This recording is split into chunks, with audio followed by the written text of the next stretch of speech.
Hello and welcome to Conversations with the Voice of Reason. I'm your host, Benjamin Boyce, and today's conversant is Michael Scott from Fabian Liberty. He's a libertarian, and in our previous conversation we talked at length about libertarianism, and in this conversation we talk about the psychopathy within gender ideology. And Michael brings to bear his research into gender ideology and into transgenderism and into the medicalization of that condition and the politicization of that condition. And he has some strong words about the narcissistic personality disorder that is driving it as a social force or a social contagion. And this conversation, we go at length into that. It's very fascinating, very detail rich, and I'm glad to have him back on again.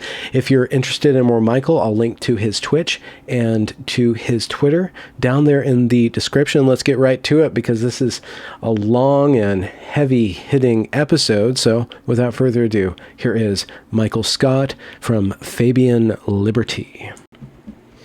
So the context for you is understanding this thing called academic literature, understanding the difference between, seeing that the culture war is from the right or from people who are aligned with stopping the subversion of every aspect of our culture, including sex, class, race, all that stuff. The reaction to that is focused on stopping the subversion without really understanding the inner workings of that. And that's what I heard you saying. If you think about it like a debate between the two debate opponents, right? One of the easiest ways to win a debate is to never put forward a positive position. Right? And so this is kind of the reverse of that. Is like sometimes a good debater, when they have the power of the status quo, they won't put forward a positive position. They'll just constantly attack your position. And so it works in a debate. It can work, right? That is what the right is kind of doing to this issue of transgenderism, which is that they just want to dial back things 10 years and they just want to look at the way that the left is subverting things and they want to attack that. The problem is that without a positive position, you don't actually get to a conversation about the truth, right? You don't actually discover what's going on. Okay. So that you can fix things. You might win the debate. You might win the conversation. You can put out 1 million TikTok videos of crazy teachers doing crazy shit and like put out some information from gender clinics, right? Yeah. But if we don't actually understand anything and we don't actually try and stop the destruction of the social sciences as a utility giving thing, as a thing with predictive power, right? I don't know that we can ever really win this. It seems like what we're doing is we're playing, there's two games occurring right now, right? And in one game, there is trans rights activists arguing with TERFs and conservatives and politicians all arguing over here, right? And then there's this other part of this game, which is the destruction of academia, the owning and controlling of organizations like the American Counseling Association, the American Psychiatric Association, the American Medical Association, WPATH, you name it, right? And conservatives kind of call that out from the sidelines, and they're offering no new institutions or institutional capture of those institutions. And because of that, the data that we're getting to fight the other fight is becoming increasingly biased and watered down to the point of lacking any utility for us being able to tell the truth. We can only kind of spot out the BS that the other side is doing. Okay. And so when we speak about something positive, one aspect of this, it's even in the word gender critical. This is kind of low-hanging fruit, and I've called it out before, but the gender critical people, they're not offering anything new just the phrase gender critical is playing the game of criticizing something. It's not offering a replacement for gender or taking gender seriously at all. It just says gender is a complete myth. And then they'll probably, if they're kind of more turfy, they'll probably say it's all about oppressing women. J.K. Rowling will, every once in a while, she'll reveal that she's actually kind of a leftist. She wants to, dismantle dismantle and emancipate women from the role of being a woman, or the societal contract or construct of what it is to be a woman. And so it's lacking, other than just saying, okay, a woman is a woman and a man is a man, and these are natural things, and some people are homosexual, but it doesn't give any guidance on how a man should become a man, how a woman should become a woman. That should itself is anti-liberal. That social role, that social expectation it's hard for liberals to give any sort of positive projection of gender, of behavior, because that is an imposition on the freedom and the independence of the individual to basically say that I can be whatever I want to be and nobody can tell me what to do. And that plays directly into the Marxist all the time. Directly into the Marxist playbook, which is just saying, do whatever you want to do and screw the man while you're doing it. Yeah. So for example, I guess I'll start this conversation, in earnest, with my definition of a woman, right? I'll answer the age-old question that cannot be answered by anybody. What is a woman, right? With one that I think actually makes sense, which is, and this is off the top of my head, so forgive me if I have to replace a word. But a woman is the socially constructed role that is inherent to the biological adult human female, or the adult human female. It makes no sense to me. And it's exactly how you said, the gender criticals, they go, well, John Money was a monster. All of these people that came up with the concept of gender are monsters. It's just sex. It's like, well, okay, well then why do we have two different words for it, right? Words serve a function of utility. So why is it that we use the word female and the word, or the word woman and the word female differently? It's not. And they'll say, well, that's because a woman is an adult female. It's like, shut up. That's not why we use the words differently, because they mean different things, right? And so what I would say is that woman is a meaningless term if it is not inherent to an adult human female, because that's what it's describing. That's what woman describes. It is the social role that society in large negotiates with and changes over time, be it the aesthetics, the what duties and responsibilities they have, etc., that describes that subset of people, the adult human female. So the TRAs come up with this idea of woman, these circular definition, all of this silly nonsense, this narcissistic nonsense, right? It is the most narcissistic thing that has ever existed in human history, as far as I'm concerned, because it states, I am who I say I am, and you don't get to tell me who I am, which is the most, I couldn't imagine anything more narcissistic than to say that society isn't allowed to negotiate with you how they view you, that you are what you say you are. And so there's that side. And then, like I said, the TERFs and the gender critical side, no, it's actually really fucking simple, right? It's not complicated. Trans women are biological males that eschew the role of man, don't want to play that role, want nothing to do with that role, and are attempting to play the other role. And there's some level of acceptance of them playing that role, but they are not the role. They are simply playing the role, and that role doesn't describe them. It describes a role associated with adult human females. And yes, some people can play that role, just like children play mommy and daddy. It's not impossible for a small girl to play daddy. Okay. So you bring up that role. So what is the content of the role of the man or the woman? And in the context of if we're going to develop a positive on which to base something other than bickering, and then get to the truth. Once we establish that this is a clear language, this is this is a positive vision of the role of the woman, then where do we begin? Or the man? Yeah, so the problem that I have with that is that it is context dependent, right? Like, what is a good man in China is going to be what is a good man in America, right? You have different cultures. Right. Like, America is far more individualistic. And so, you may define a man in America as one that, is someone that stands on his own 2 feet, that doesn't ask other people for help unless he absolutely desperately needs it.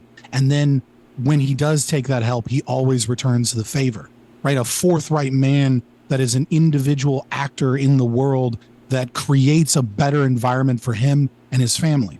And yet in China, what is a good man might be more altruistic. I would disagree with it, but it might be more about, a man is one that is willing to engage in some level of self-sacrifice for the community, that is willing to give up some of what he has in order to bring everyone else up. And both of these are arguably, I disagree with the Chinese version, but both of these are arguably good aspects of manhood, but they are going to be valued and weighed differently based upon the culture and based upon the time, especially when you discuss aesthetics, right? Like, 1800s men are wearing high heels, that's not like, the aesthetics of that. And so I guess when you say what is a good man or what is a man, it's a cluster of properties in a certain way, right?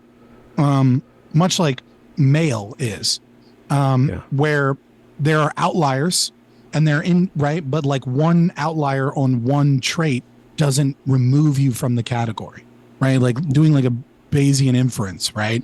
You know what I mean? Like a woman is still a woman and is still a female. Just because she's infertile, that doesn't make her not a female or not a woman, because this is one trait that belongs to a property of traits that belong to female and belong to woman.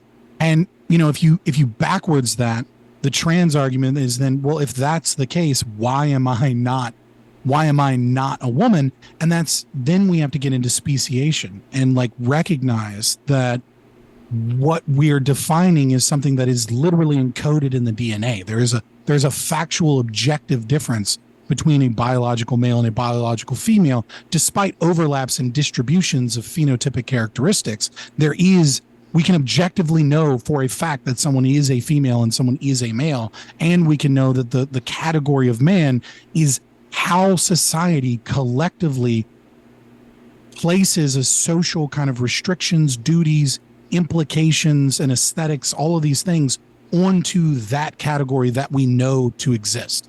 Mm-hmm. That's the best answer I can give. Well, to make it broader or to make it more workable, it's not enough to answer the question, what is a woman, what is a man? It's more important to ask, well, what is a good man? What is a good woman? Right? Because there can be men, and then there could be bad men and good men. And if society is negotiating behavior, society is asking for the good in some way, shape, or form. And maybe a society thinks good is what another society thinks is bad. And so once we ask, well, what is a good man? And once we kind of back away from that universalist, it's all relative, time and place and fashion and culture and da-da-da-da, we eventually have to say, in the United Kingdom, the women there, the so-called TERFs there, I don't mean that as a slur, they call themselves that, or the gender critical women who are doing a lot to stand up against the trans rights activists and doing a lot to ensure and shore up the security of women, the safety of women, the rights of women.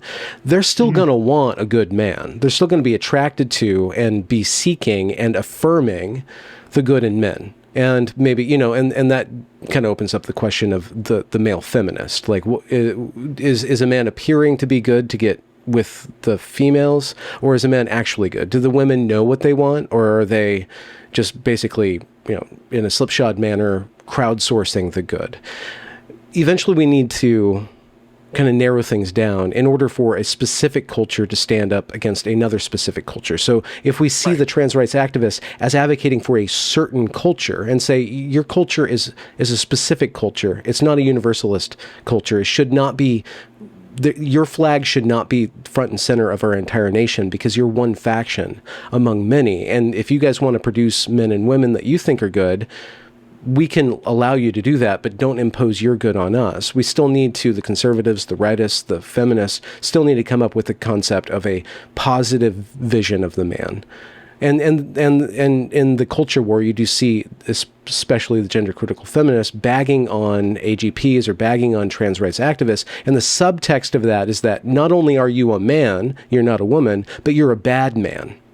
You're a cringy man. You're an evil man or whatever. So they are making there's a moral content. And if we could be a little bit more honest about that and use gender as an umbrella term to say this is the behavior of a male in society that society expects from a male, we can disambiguate it and then start to advance a positive. This is where my hardcore libertarianism comes in, right? Because my question of what is a good man is dependent upon, well, what is good, right?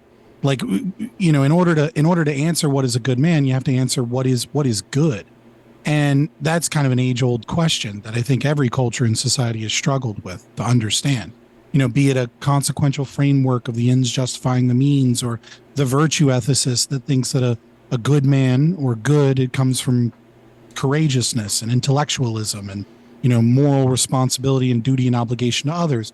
You know, and I tend to view this fairly close. I won't call myself this because the Randroids will get super mad at me, but I tend to view this mostly from a very objectivist framework, right? Which I think the good man is a man that acts forthrightly as an individual in a rational means towards his own rational self-interest.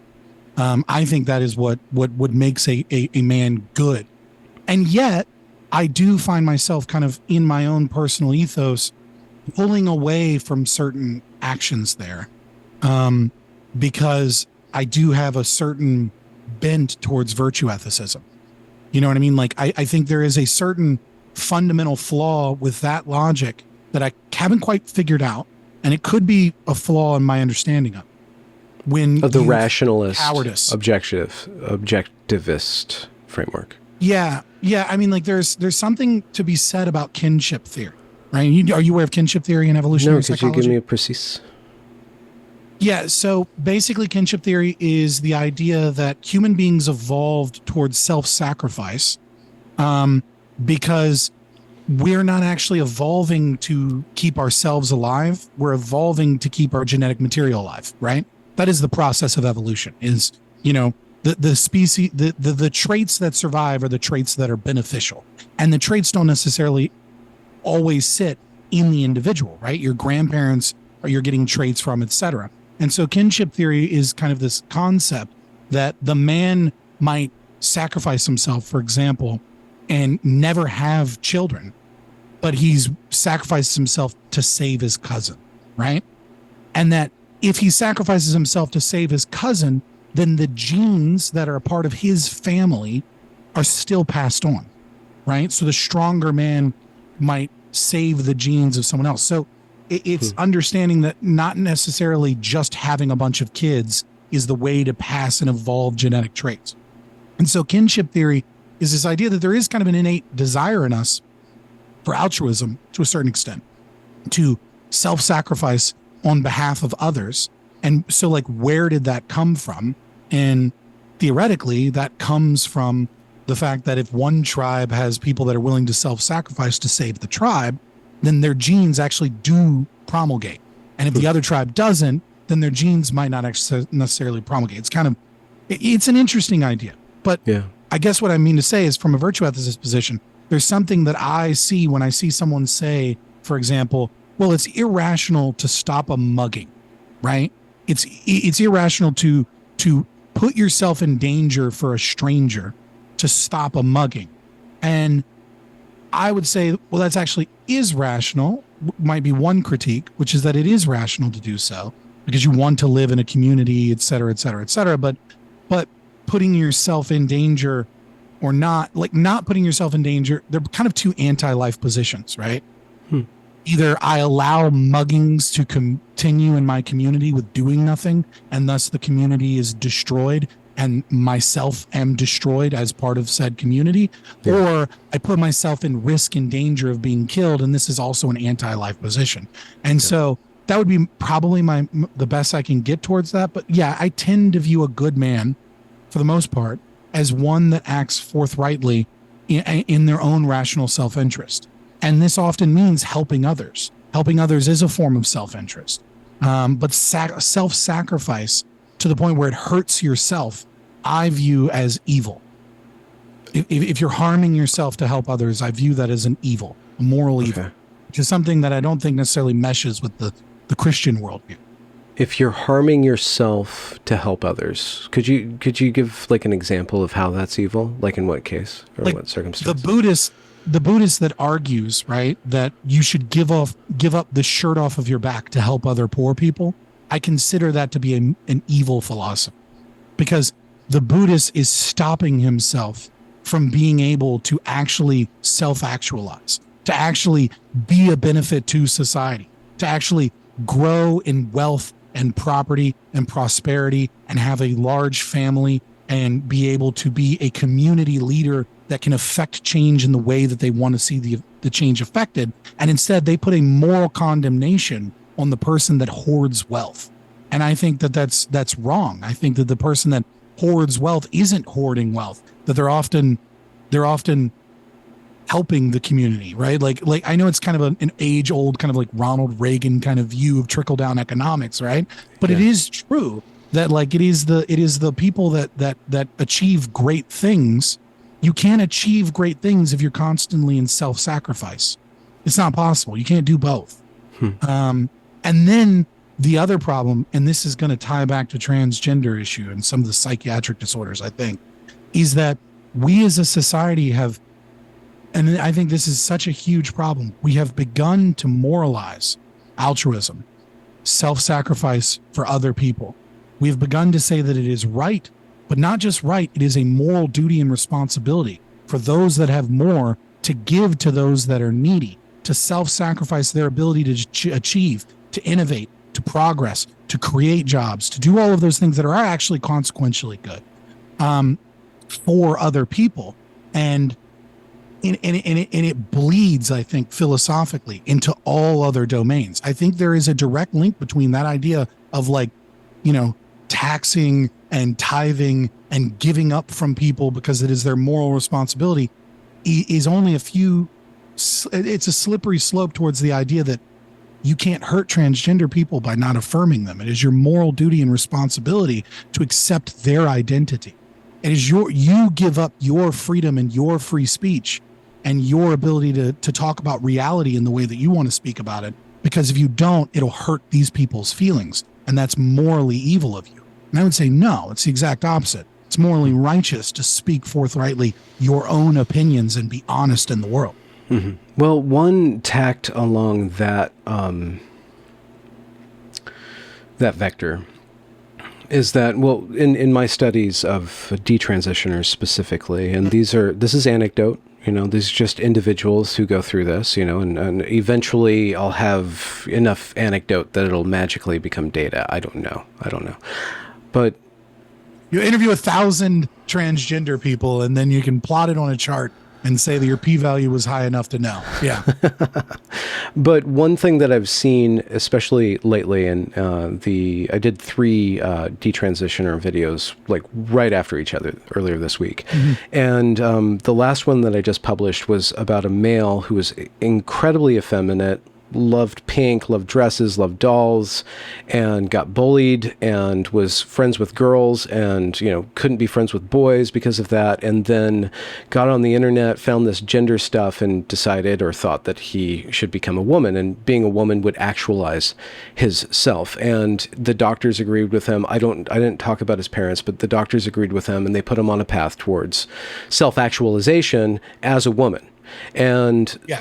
And over the course of the 5 or 6 years that he was attempting to be a woman, he put himself first and his desire to become a woman first. And so he was constantly anxious about passing and consciously looking for external acceptance. And the medical industry said, we'll affirm you in this way. And then society at large, whenever society did affirm him, he always thought, well, are you lying to me? Like he'd demand affirmation. And then as soon as he got it, he's like, well, but maybe you're just putting me on. So society said, we will support you and we'll give you you. But what he was making of himself wasn't actually him. And he wasn't actually affirmed in that. And it ended up alienating him from actually self-actualizing. And so one moral argument of, not affirming or questioning the transgender identity is that this isn't actually good for you. This isn't actually in line with your destiny as a man, even if it is a gay man or an effeminate man. And that's kind of why I would bring it back to acting forthrightly as a rational individual in your own rational self-interest. This person didn't do that, right? This person acted irrationally. Now, they were defrauded in many ways by the politics of society, social media, whatever groups that they found themselves into. If you want to see something terrifying, and I've said it before, I'll say it again. I always mention it because it's just a really easy way to convert people. Just do an advanced Twitter search for the egg emoji and you'll be fucking terrified, right? Like if you think that this issue isn't that big of a deal, the moment you see all of the trans rights people and transgender people with, 300 followers here and there, as opposed to the big accounts, and you see what they say utilizing the egg emoji, that they're targeting people, that they're doing everything they can to gaslight these people into a false narrative that they're just an egg that needs to be cracked. That they just haven't discovered their gendered soul, if you will, going back to gender theory. And so, I think the right way they're really that narrative is really strong. You can get a lot of acolytes going out there and converting other people against their own rational self-interest. It's very proselytizing. It's very evangelical, and I don't know how you combat that without a positive counter. We're going to unlock your real self, right? We're going to unlock your real manhood or whatever. No, it sounds cheesy coming out of my mouth, but no. I don't disagree. What I think though is that I think we need a foundation to understanding the problem a little better before I can really get into a positive position. Because I won't bury the lead. My positive position is that leftism as a philosophy causes covert, vulnerable, narcissistic tendencies and forces people to trait as narcissists, as well as, transgender specifically leans on BPD and histrionic personality disorder, and that HPD is often confused with autogynephilia, and the overlap isn't necessarily seen, that there is an overlap between those, that there are individual cases of autogynephilia, but there's also HPD, and that the philosophy and the weak and vulnerable people that they target are particularly susceptible to this. And that's my positive position. And that these are untreated mental illnesses in a large quantity of people. Looking at an Italian study from 2022, individuals that went to a gender clinic had reported it was 49.5% had a personality disorder. And this is a group of people that's almost a majority of the trans people in their clinic, which is required to get HRT, by the way. So it's not like it's a group. It's like a group that's particularly has particularly high rates of psychopathology. You're talking about personality disorders that, dependent upon each one, are somewhere between 0 to 6% of the population. And the trans community is represented 50-50. Okay. One Iranian study has it at 84%, but I don't really trust the Iranian study, to be honest. But yeah, and so I want to, that is something that we are just simply not talking about. That many of these people have severe untreated mental illnesses, and we are utilizing, there are a lot of factors, and they are using these people for political means, for their own self-gratification and validation. When we talk about TRAs and politics and activists, right? The pharmaceutical companies are using them as a cheap trick, and no one is helping them. No, many of these people are deeply suffering from, obsessive compulsive personality disorder, or NPD or BPD, or other traits. Well, I don't know if that's a disorder anymore, but autism too. It's a spectrum. Okay. My son is autistic, and so I can make that joke. So fuck off. Yeah. So, oh, sorry, I forgot that some people were playing a drinking game with me cursing. My bad, guys. My bad. But I think the right way to start with this is first to start. with the science and academia, and then build up to why we're not seeing this problem, right? So if I could start there with a position that I would like to talk about, maybe it makes the rest of it make sense. Okay. So I think most people recognize that the institutions are taken, like most your audience likely recognizes that like critical theory and Marxism and leftist philosophy has embroiled itself in social psychology. But I don't think people actually realize just how bad it is in terms of the data that we're using. So starting from the beginning, you have critical theory, right? One of the things in the very first works on critical theory was how we were going to measure science. And this was a novel concept that most people don't realize, is that when Weber and the other people were coming up with critical theory, they said there are some categories that we should always measure science by. And those categories, they won. And it happened like a whisper and nobody noticed.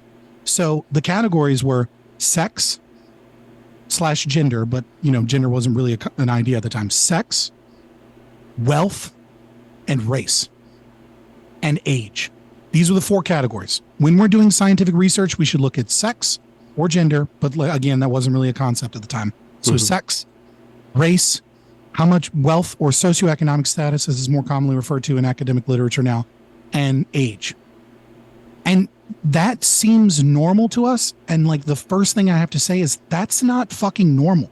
The idea that there are these 4 arbitrary categories that we do all of social science around that just happen to perfectly overlap with the idea of sexism, the idea of racism, and the idea of classism and wealth, and then age as a kind of throwaway category should be concerning.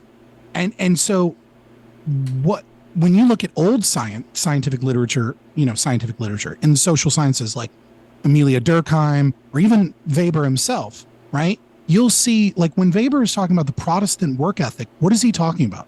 He's talking about the cultural differences in American exceptional individualism and the religious factors that played towards different outcomes in the society and culture. Now, when we do a scientific study, we do not care about culture. We do not care about where you are in the country. We do not care about ethnicity, like are you Polish, Eastern European? We don't care about any of these factors that are really important factors unless that's specifically what we're studying, right? So, if we're studying religion, then we might look at religion, right? If we're studying but when we do a regular study about, like, I don't know, a great example would be corporal punishment, right? All of the literature is really definitive that corporal punishment's bad, that spanking your kids is bad. And yet, one of the things that none of the studies look at is, well, how violent is it? And what is the culture that they're coming from? Well, actually, culture does a little bit, and it's mostly aligned with race. But we don't look at religiosity or culture or where you're from as a means of understanding our own scientific literature.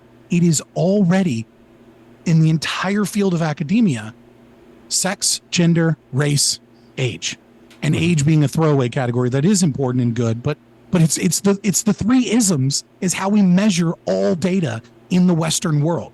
And like nobody seems to realize that that's a huge problem. And why is that useful, or why did that evolve to reinforce itself? Because that had to have reinforced itself by getting more money to study the stuff to give the certain results in order for policy or politics to occur, right? I mean, it's in line with somehow with our own particular cultural, political agenda. Yeah. So I mean, to give the devil his due, right? These are things that are very easy to determine and in very easy methodology. How do you measure culture, right? It's difficult to do. How do you measure religion? That's a self-report, right? That's not a difficult thing, but you might not necessarily be able to measure in a self-report religiosity. Like that's a difficult thing to do. You'd have to come up with new metrics to be like, how often do you go to church? How many family members do you have that consider themselves deeply religious, et cetera. So these are harder things to measure. And so part of it is once it was said, hey, these are the things we should look at and always break down, it was an easy sell because these are easily measurable things. It's easy to look at someone and go, yeah, you're fucking white, right? It's not easy to look at someone and go, yeah, you're Eastern European descent and you have a strict tie to Polish culture, right? So that's part of it. But the other part of it is that the Frankfurt School came in, especially after Marcuse, into the kind of Western academics system and pushed this aggressively for the last 60 years, right? They pushed the idea that the most important metrics to measure are socioeconomic status, race, and sex. And then of course age, because, it's kind of also an unignorable thing, right? So like I can't give a perfect answer as to like which factor was stronger. You know what I mean? Like I don't know. Nobody does. But it is something that should be concerning, that kind of like died with a whisper, was sociologists writing books about culture that were deeply looking into religion, areas that people came from, etc. And those have become chapter books that nobody reads at Barnes and Noble. And all of the scientific literature has essentially ignored those things unless we're studying those things. So all the data we're using is already in a critical theory lens just by the way that it's measuring data. Okay. And so what's the, what's the counter to that from your point of view? I mean, though I hate Cato Institute is a great example of other individuals creating institutions that are publishing academic research, right? Is that like we have to recognize that much of this stuff is infected, and we have to then utilize, and to be fair, the right has done this to some degree. Like there are certain Christian organizations and things like that. But most of them have similarly bad methodology because the funding is incredibly biased. And it doesn't seem like there is a deep, passionate group of people that are willing to fund research that's searching for the truth, as opposed to there are Christian organizations that want their ideas that they already have published as fact, right? Yeah. And then there's libertarian organizations that do the same. But there are certainly people that have, created countervailing narratives. And this is what Antonio Gramsci was talking about from the leftist framework, right? In his prison papers, was that, in order to have a true Marxist revolution, we have to destroy the family. We have to destroy the concept of race. We have to create all of these cultural institutions act as like essentially protective factors for our society. And that just pushing economic policies and like, unions in the workplace won't lead to an effective Marxist revolution, because we need to subvert the church. We need to subvert the family. We need to subvert every kind of aspect of culture. And that's essentially what queer theory does. And I mean, like I said, if you read David Evans or Gail Rubin or any of the major, originators or thinkers within queer theory, all of them are explicitly Marxist. All of them, you know what I mean? Like none of them would denounce Marxism or critical theory. And yet they claim that they're not those things. Is Marxism synonymous with leftism when you speak about it, or is it a branch of leftism?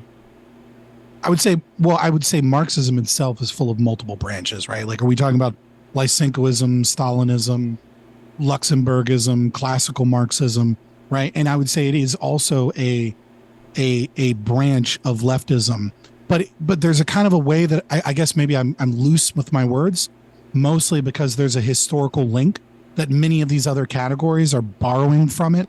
And while they're different enough, the ideas are rooted in that, right?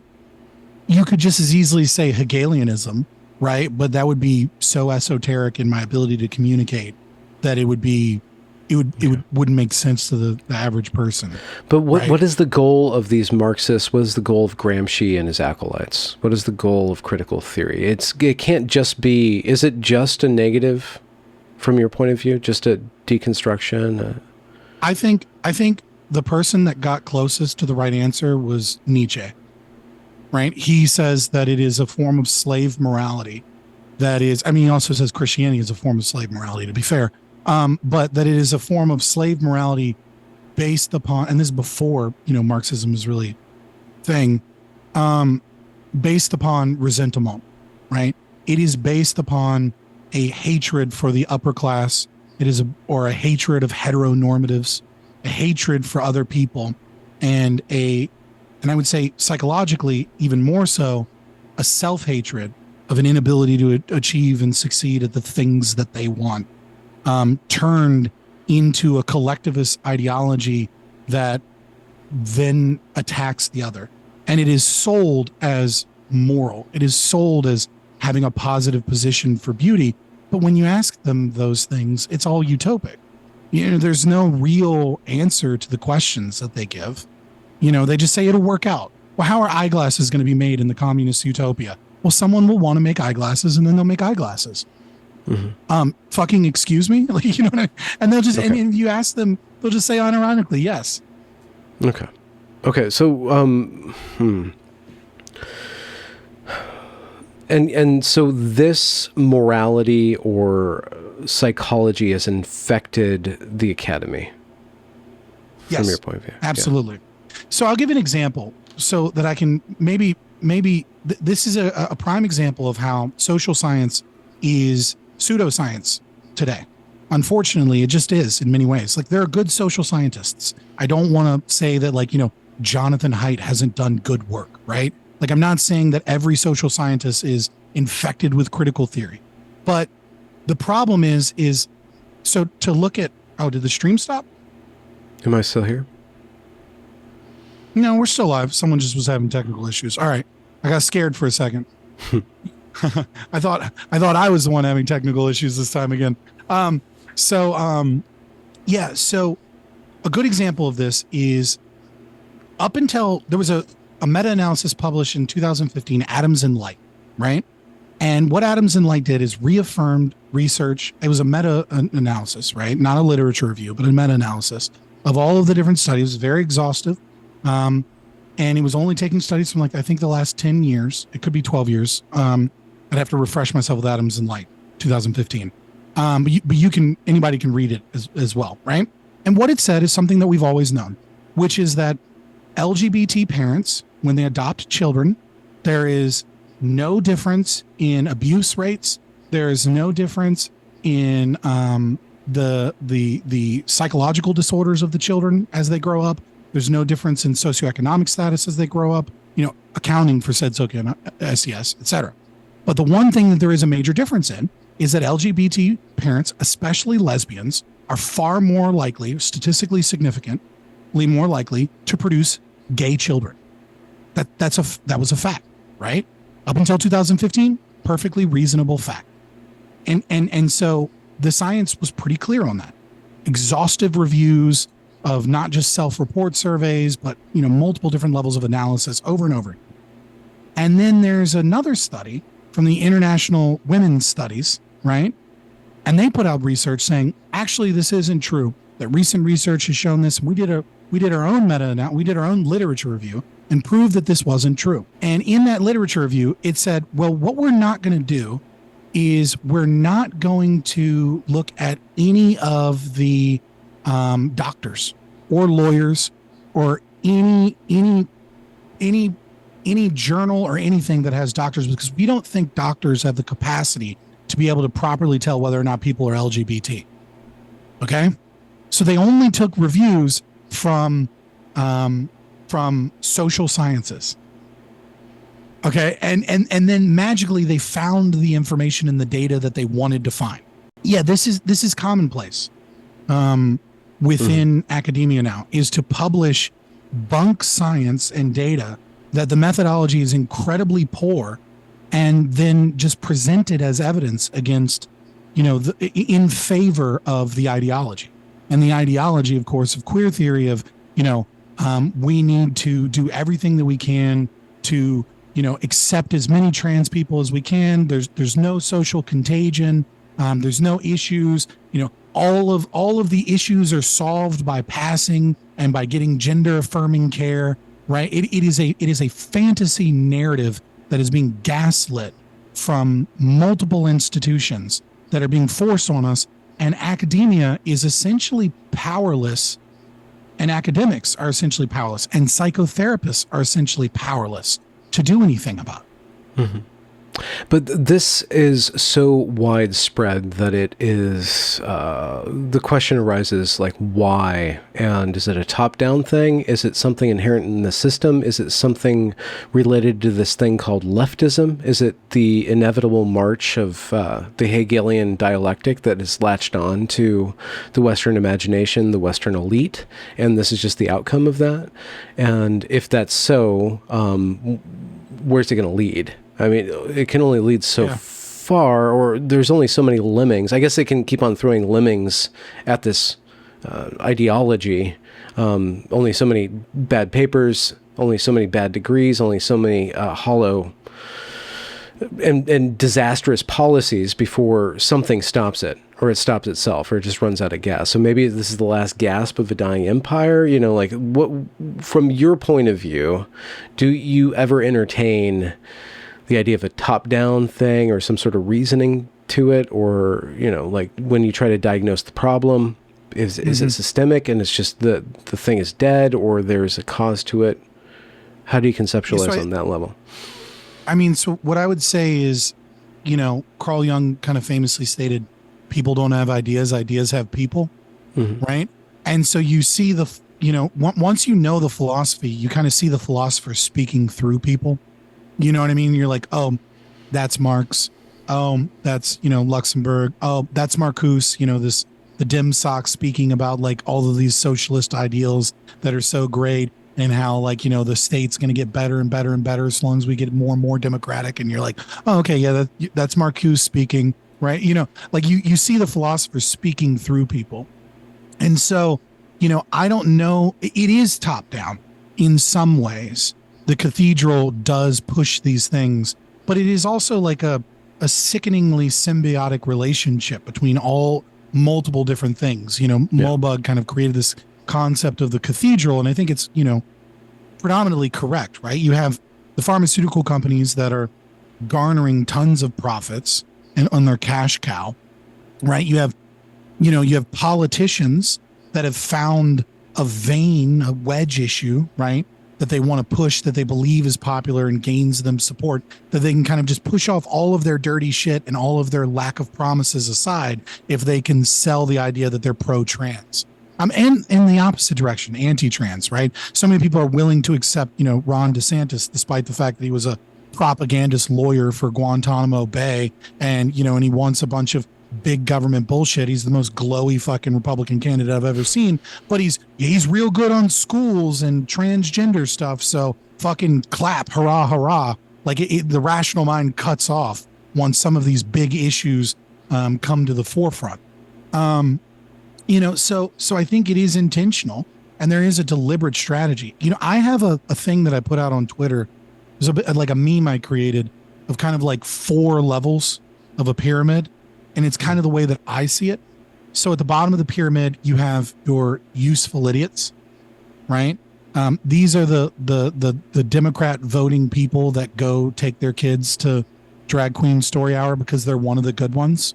They're one of the good people. They support things, right? And then you kind of have the vanguard, and those people understand nothing of the philosophy. Then you have the vanguard, and these people are out protesting, doing black bloc. You know, they are, you know, engaged in tactics and some means, or they're in HR departments trying to make sure that conservatives can't get a job or something like that, right? Actively involved. They have instantiated the philosophy in some ways, but they're not philosophers, right? They're just true believers. And then you have the intelligentsia further up the pyramid. And these people understand the philosophy. These are your Ibram X. Kendis, right? Your Sumi Cho's, your Kimberly Crenshaw, to, you know, in terms of like critical race theory, for example, right? These people know what it is that they want. And when they write literature, they make no bones about it. When they say, you know, an introduction to critical race theory, right? Any edition that you look at specifically says the Constitution must go away because it's colorblind, and liberalism must be destroyed in favor of, you know, equity and full equality of resources and outcome of all people, right? Like they know the shit and they say it, right? And then at the top of the pyramid, I would place the Marcusians, the Marcusian elite. These are your World Economic Forum people. These are your, you know, Klaus Schwab, for example, or your International Monetary Fund, or foreign relations, council on foreign relations, right? These are, your BlackRock, upper executives of BlackRock. These are the people that push and promote leftism to a point, so long as it gains state power and so long as it puts the plebeians in their place and reduces the kind of, solves the Malthusian kind of problem of population and them using too many resources so that they can stay on their yachts and their jets and eat their caviar and grow the state into the socialist kind of super state that maintains their own power. That's kind of how I see that. So it is top down, but from each level, it changes in the way that it interacts with us. Yeah. And the counter to that, what we see now in the so-called culture war, is a bunch of different people with a bunch of different alternatives, right? There's no unifying pyramid of power seeking. There's no way to harness the ambition or to homogenize a counter. Or is there? Or do you see it going back to a local level, like what's happening in France? Is France going to be saved by French people kicking out non-French people, or doing something horrific or horrific light on that level to gain their own destiny? The way that I see, we're engaging crystal ball thinking here, right? So we're in the weeds a little bit, but that's okay. Sometimes these conversations do that. The way I see it is when you have this level of philosophical indoctrination in all of the major institutions, there's really only two solutions, two inevitable outcomes. Either one is total collapse and two is fascism. I don't see this. I don't see enlightened centrism and liberalism and constitutional conservatism solving this. I don't. I think what will either happen is you'll have a national divorce, balkanization situation that progresses over 20 years. That's, in my opinion, the best outcome, is that these people go their separate ways and California turns into its own fucking state. And, New Hampshire is this and Texas and Florida is that. I don't know how that works or what that looks like. That's what I'm hopeful of. But I either see it eating itself and to such a degree that we stop focus. Because here's the economic reality, right? We're $32 trillion in debt. Before COVID, the CBO estimated that we would be $121 trillion in debt by 2050 if we didn't stop Social Security, Medicare, and Medicaid and welfare. Medicare and Medicaid welfare make up 65% of our budget. 65% of our budget is that. And no one is talking about it. And we're just going to keep spending until there's an economic collapse of some capacity, right? And what's going to happen is the value, our currency and our interest rate is going to get to a point, if we do nothing, where Saudi Arabia and OPEC Plus decide that they no longer want to use the US dollar because it's not stable enough to trade reserve currency. And then trillions of dollars will come flooding back into the United States. And then you have hyperinflation. And then what do we do then? Well, does the Fed gain enough power, release central banking digital currencies and universal basic income with CBDCs, and we transition to a new dollar, and all of the problems that come with that, and with extreme authoritarianism? Or is there revolutions and riots? I don't know. You know what I mean? But what isn't going to happen is all of the institutions are full of radical activists that are getting increasingly radical, and a whole bunch of sensible people are just going to show up and bring liberal ideas back in institutions that are already infected with people that will attack that very liberalization. I just don't see that. What I see is you're gonna get a conservative strongman come in and institute fascistic stuff. What do you mean by fascism then, from your point of view? From an economic standpoint, and from, I would say, fascism in the marriage of the corporate and the state, we're already close to that.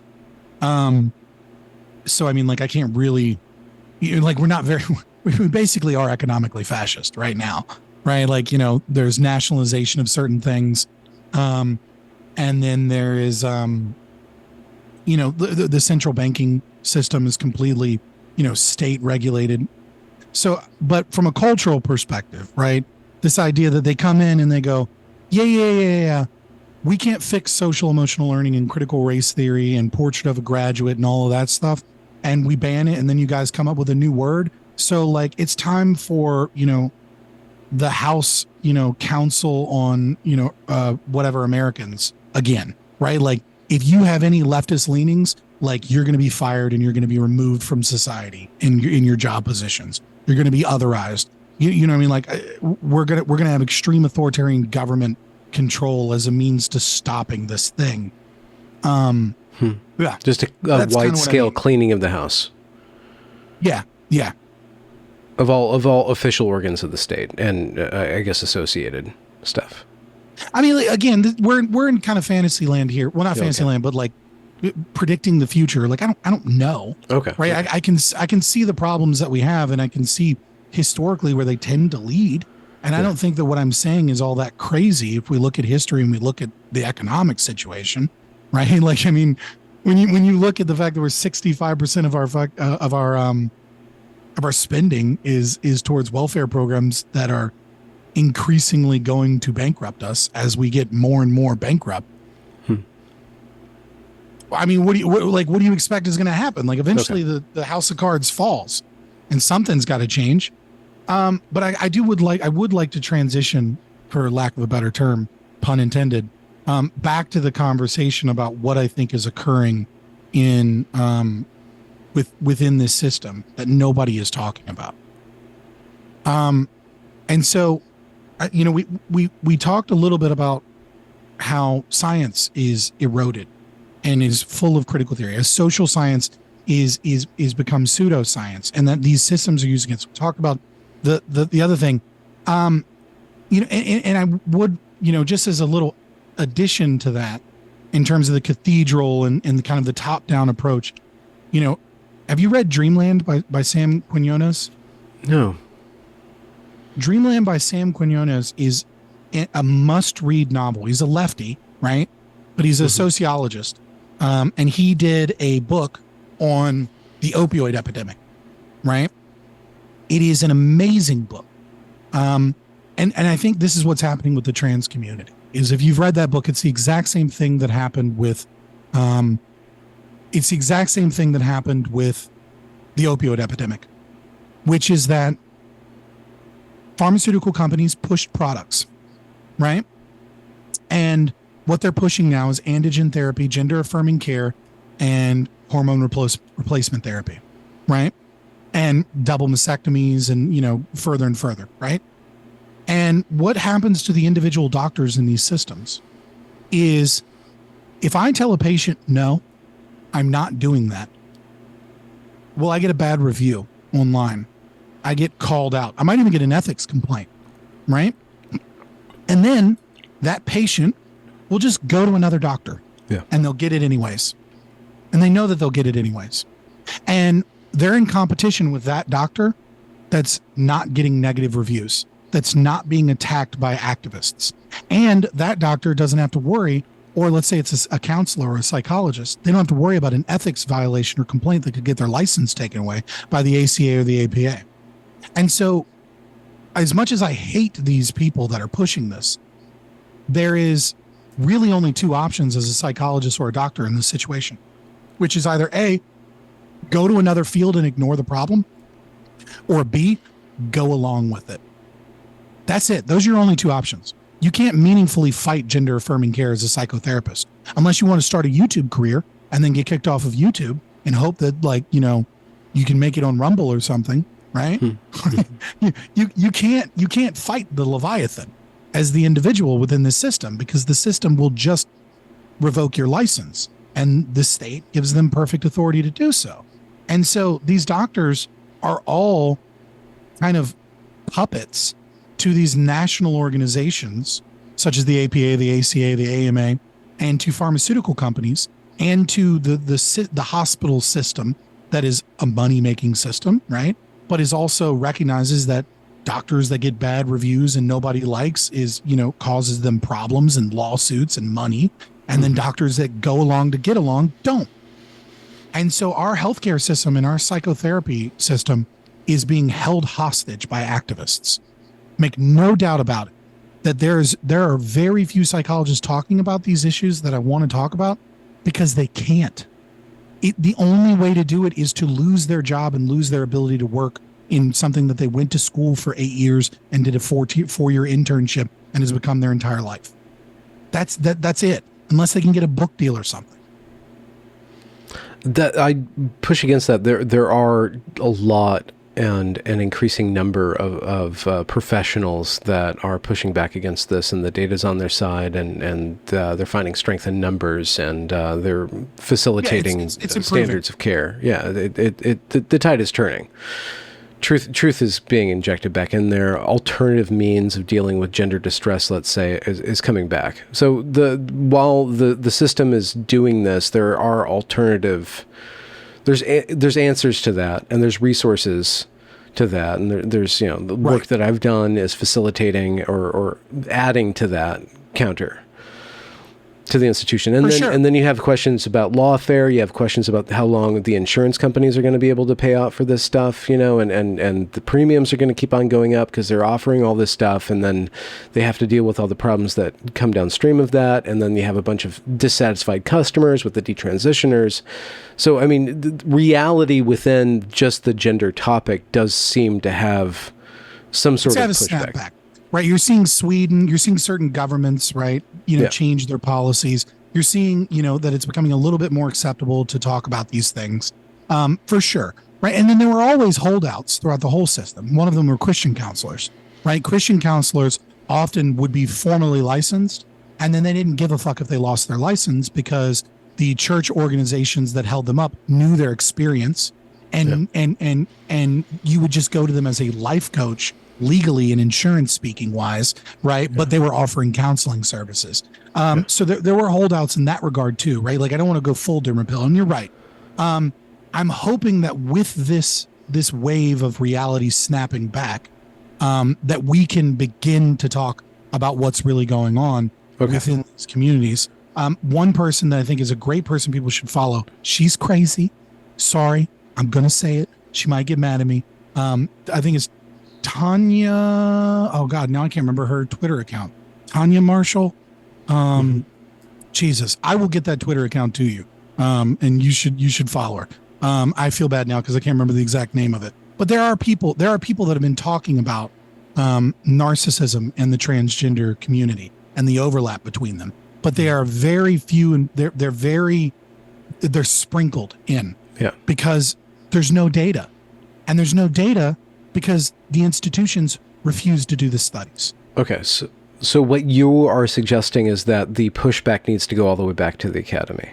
Like, it can't just be individual counselors or groups of counselors or psychologists, psychotherapists. It actually has to re-exert itself on the level of the academic institution. I don't see how that happens without alternative academic institutions, because they have thoroughly captured the unions and the speech codes and stuff like that. So I don't know how we get.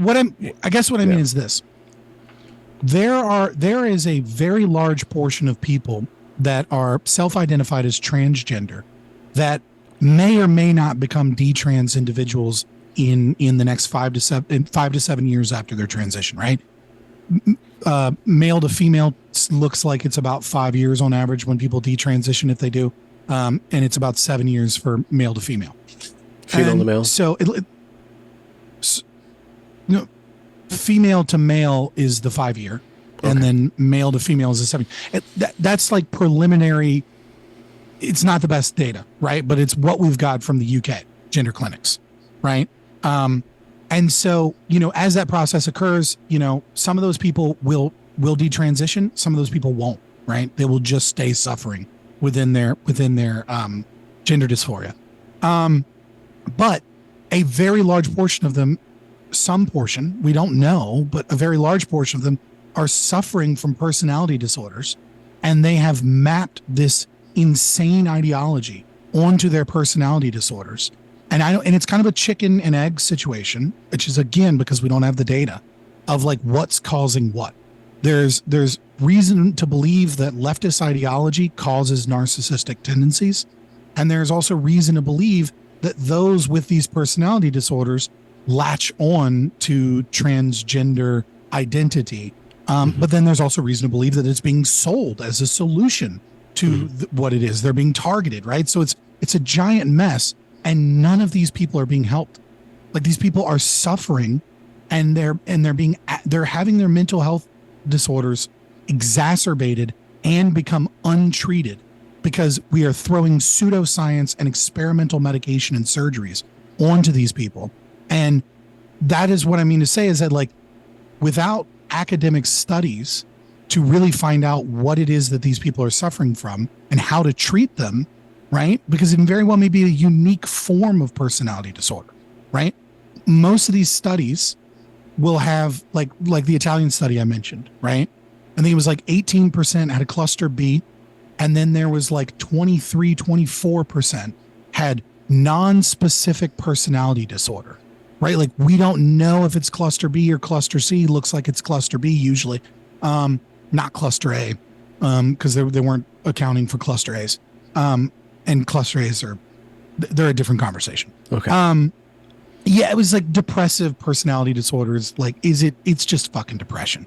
I might get flack for that, but that just is what it is.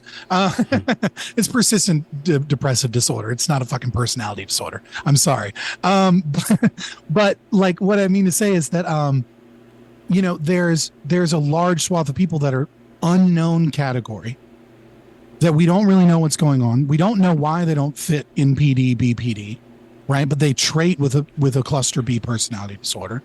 And they're getting no help. And that's what I think is the greatest tragedy of this entire thing, is not just people that are transitioning. It's more than that. It's not just transitioning and then the physical and psychological trauma of transitioning.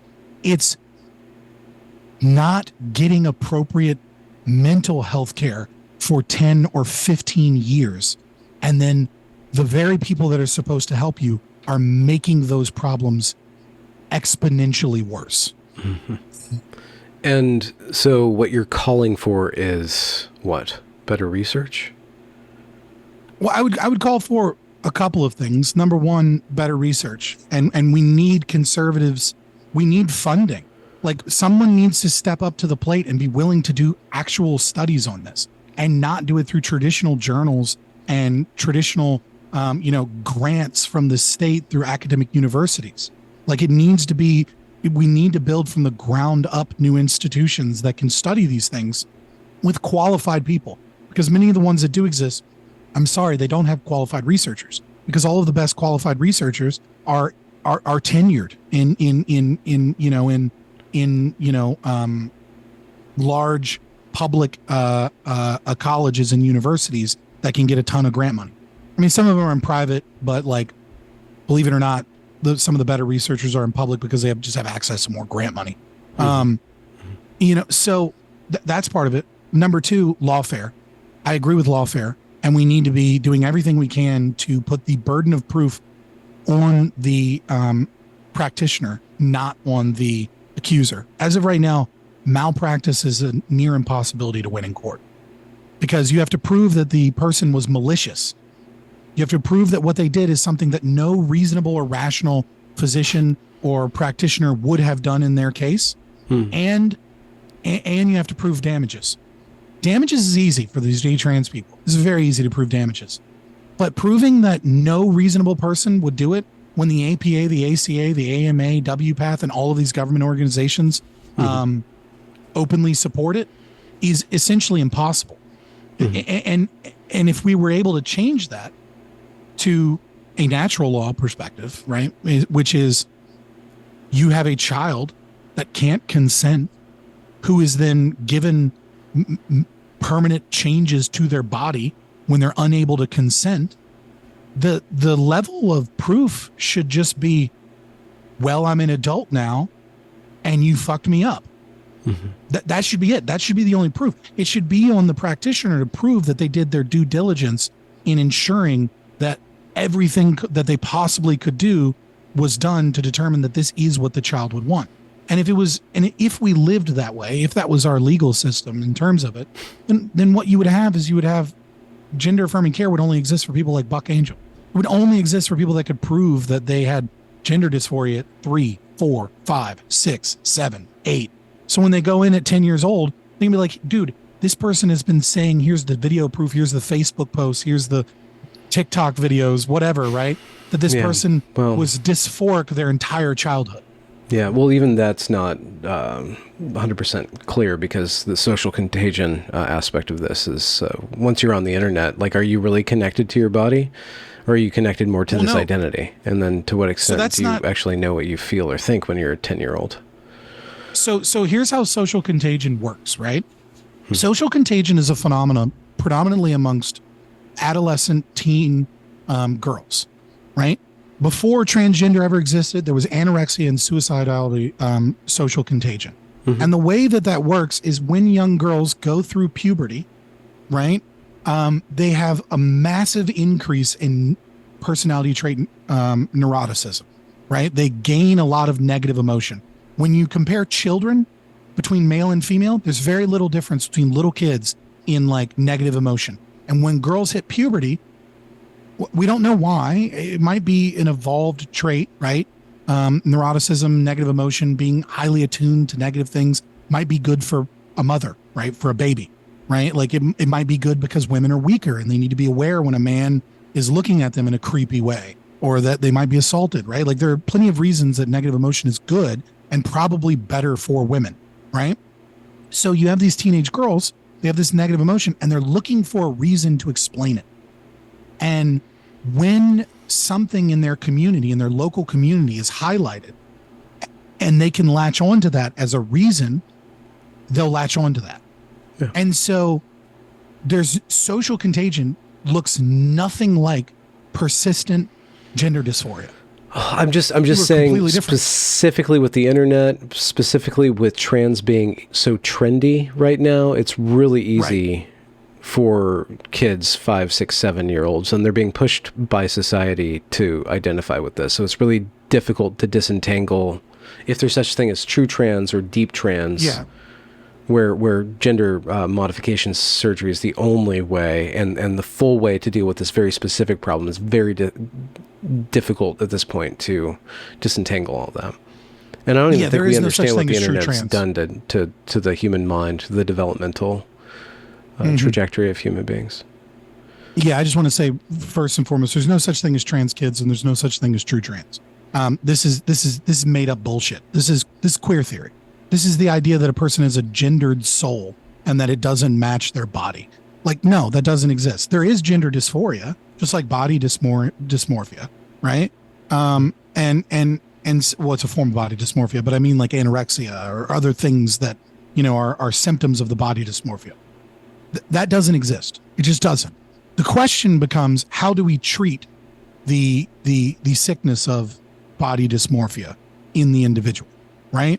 And so for the overwhelming majority of trans people, it is not experimental medication that will give you cancer and weaken your bone structure and take years off of your life and might cause permanent psychological damage and harm and destroy your genitalia and make you infertile. Like, for the overwhelming majority of people, that's not the right answer, despite that being pushed. And we're seeing the data to show that that isn't the right answer. But it is possible, I don't know, but I have an inkling, I hypothesize, at least from my position, that there is an incredibly small cohort of people that's probably the best thing for them. Somebody like Buck Angel. Now, I don't know if it should be done as a child.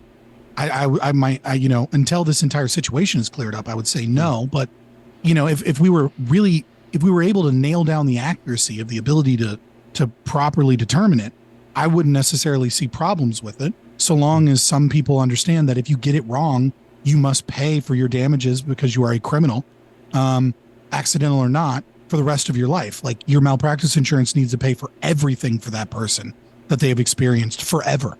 But I do think that there is likely a small, very, very, very small cohort of people that the best thing for them outcome wise is going to be transition. And I think that just is true. Yeah. And so lawfare, medical malpractice, and shoring up the data said, what about a political solution to this? Is there a political front? Are you willing to go back to that crystal ball? Yeah, I mean, like, I don't know. The lawfare is a political solution as far as I'm concerned. Um, in terms of top down, like governmental policies, um, there are ones, but I just don't know that you or I could advocate for it in such a way that it would happen. Right. You know, like I said, like, in a perfect world, if I could change just this one thing, right? I can't change the whole government, but I can change just this one thing, right? I would rewrite the legal code on malpractice as it pertains to transgenders, in that anyone that is subjected to gender affirming care that is medical in any capacity, it is the psychotherapists and the doctors and the surgeons' responsibility to prove, beyond reasonable doubt, or at least bounce probabilities, right? Because it's civil. A bounce of probabilities that they did everything that they could, and that it is more likely that this person is a grifter that has decided to detransition solely so that they could get paid tons of money. Like, you need to prove that this person is a liar that is doing this to get money, and not because they genuinely are, were not helped by gender affirming care. Mm-hmm. And I think if you did that, what you would see is like 2 gender clinics in America with incredibly strict standards for entry. And you would probably see, 99% of trans people living happier lives because of their transition, but you would also see 99% less trans people. Mm-hmm. And the internet phenomena, the eggs, so the TRAs, the internet, leftist angle. This is where I think a discussion about the psychopathology of transgender people is appropriate here. This is where we have to talk about the thing that almost no one is talking about, which is that a majority of trans people, for some reason or another, have a form of personality disorder. And what are the predominant personality disorders that we're dealing with within the trans community? It is obsessive compulsive personality disorder, borderline personality disorder, and the biggest one is narcissistic personality disorder. More importantly, I think what you're seeing is a lot of covert vulnerable NPD. I think that is something that most people, unless you are really aware of the literature, you probably don't know the difference between the 3 types of narcissists, and what that looks like. Because if you do know the difference and you understand covert vulnerable narcissistic personality disorder, you will never look at a trans activist on Twitter the same, because you will know exactly what they are. And so, I mean, I guess I go into like, I guess I just talk about it. You know what I mean? Like what they are, right? So narcissistic personality disorder, depending on the study, is present in somewhere between 1% to 6% of the population. 75% of them are males, or 50 to 75%, right? Most of the research says it's like 3% of the population, right? So 3% of the population are narcissists to some degree. Now, obviously, it's kind of a sliding scale with any personality, with any disorder, right? Some people have really severe depression. Some people have mild depression. Same thing is true with narcissism. Narcissism, which is, most studies put it somewhere between 10 and 25% of trans people. That is something that should make your jaw drop if you understand how dangerous and how deadly narcissism is. Narcissists, there's 3 types, right? There's overt narcissists. Think Donald Trump, right? This is your grandiose narcissist. These are people that think they're the greatest thing since sliced bread. They're amazing. Anybody that says that they're not amazing is just a hater. I'm wow, I'm the greatest. You know what I mean? Like it's just, everything is beautiful and amazing about them, and these people are manipulative. These people will use, gaslight, abuse, and harm anyone that is close to them. They are a destructive person in anybody's life that they ever come across. They demand that you affirm who they are. They demand attention. And if you critique them, They will fly into fits of rage.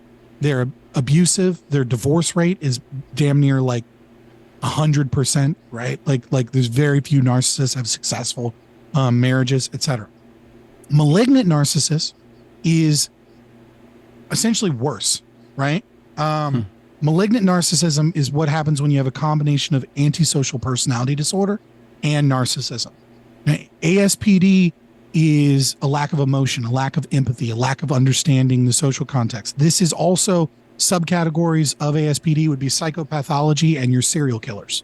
These are people with ASPD. Now, malignant narcissists are often overt and covert, both, right? Like the thing to understand about cluster Bs is no one's ever perfectly in one category. They kind of have a little bit of everything, right?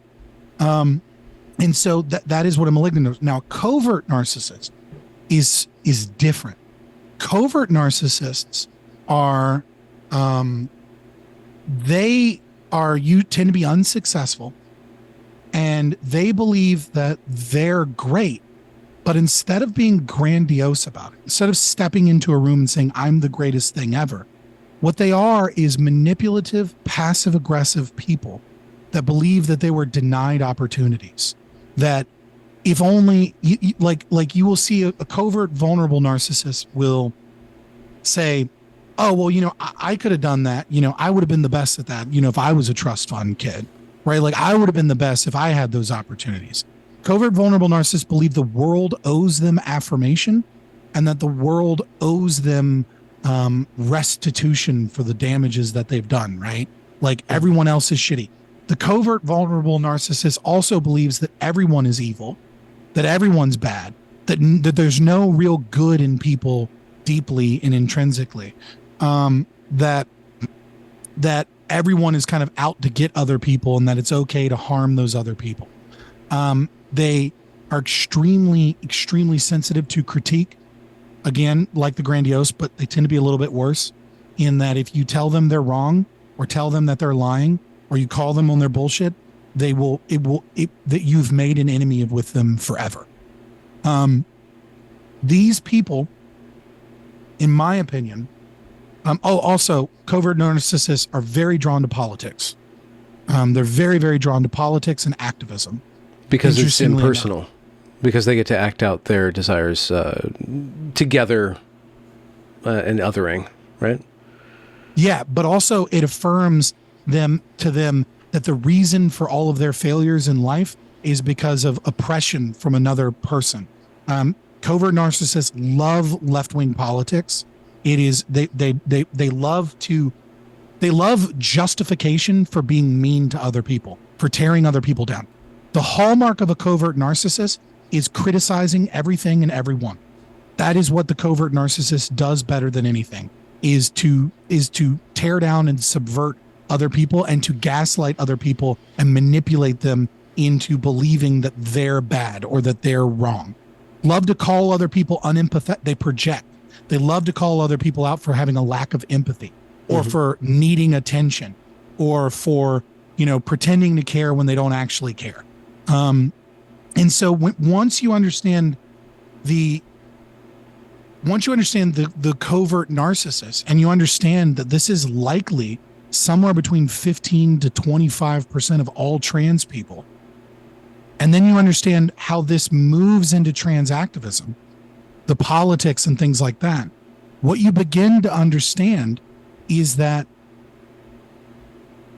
a very large minority or majority of all trans activists are dangerous, manipulative, psychologically damaged, horrible people that have a severe mental disorder that makes them and forces them to be passive aggressive, to critique other people, to demand a political atmosphere of reparations, of anti-oppression, etc. That this is, I think, in my opinion, the major driving force for the trans rights movement right now is this mental disorder that is left untreated. And I feel like it should be like, I don't know how to explain it other than that. If that's not a primary focus of understanding this problem, then we don't understand this problem. Like until we can understand the psychopathology of these people and understand why they act this way, why their mental disorder almost pushes them towards this behavior, then we can't understand, we can't have logical Twitter arguments with these people and think that we're going to break them down from their political beliefs when we don't recognize that what this is a deeply ingrained psychological disorder that has an incredibly low success rate when people go to psychotherapists for their entire life. Okay. All right. So if you're dealing with an army of that, how do you deal with an army of that? Do you just like erode their political viability? I mean, political strategy is something that I would prefer to leave to people that are better at it than me, right? Okay. Yeah. You know what I mean? Like I'm noticing a problem.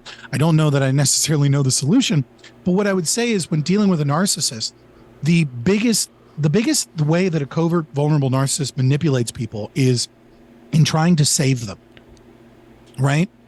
Covert, vulnerable narcissists in relationships, for example, what they do in their own community, and this is important understanding how our children get swept up into this too, right?